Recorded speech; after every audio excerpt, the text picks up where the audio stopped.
Hey everyone, back again with another GPN 101 walkthrough.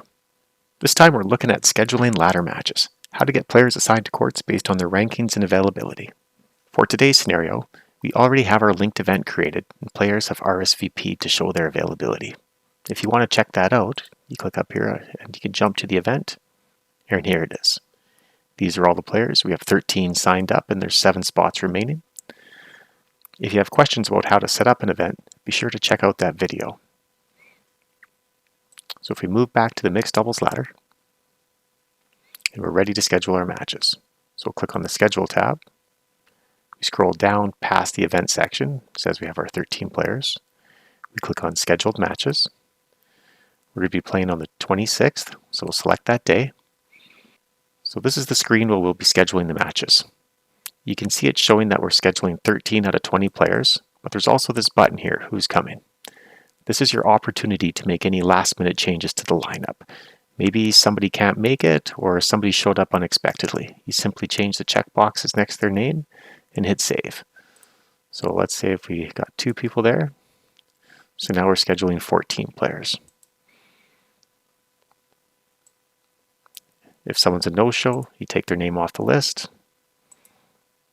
And that's all you got to do. Okay, so by default, the system is set up to create the groups of players, and all we need to do is click on populate. It's going to populate them by ranking, which is what we want to do in a ladder. We click on populate, and there it is. It's taken all of our players and added them based on their ranking to the groups, with group 1, 2, and 3, with the top placed players up at the top. Again, if you find you need to make a change at this point, you can just click on reset. You click on who's coming. Let's say we got Marcus and Emily showing up now. Click on save. It's going to be scheduling 15 players. You go ahead and click on populate again. And there it is. It's added those players to those groups. There's one other feature I want to show you here. And that's what we can do with these up and down arrows. So let's say, for example, you want Tyler to move into the top group. You just click the up arrow next to his name, and you can take somebody else and move them back down, perhaps Diego. So it's a real quick and easy way to make any of those last-minute changes to your groups, just by using these up and down arrows. Once you're happy with how everything looks here with the right number of players in the correct groups, you have the options to assign courts. So let's just say it's going to be court 1, 2, and 3 for each of these groups. And if you like, you can also put the start time in there.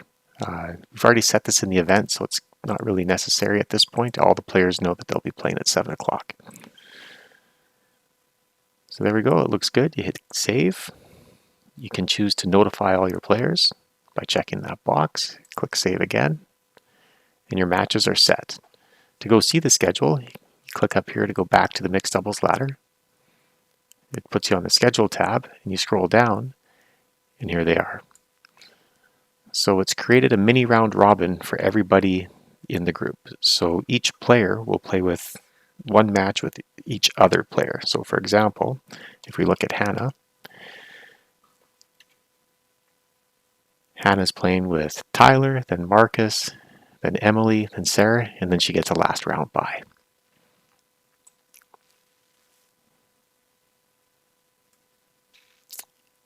And that's it. That's all it takes to set your schedule up for your league night. These steps are really easy to do, and it's something you'll be doing repeatedly week to week as players RSVP to your events. In our next video, we'll walk through how to enter scores for your ladder matches and keep the standings up to date. That's it for this one. Keep playing smart.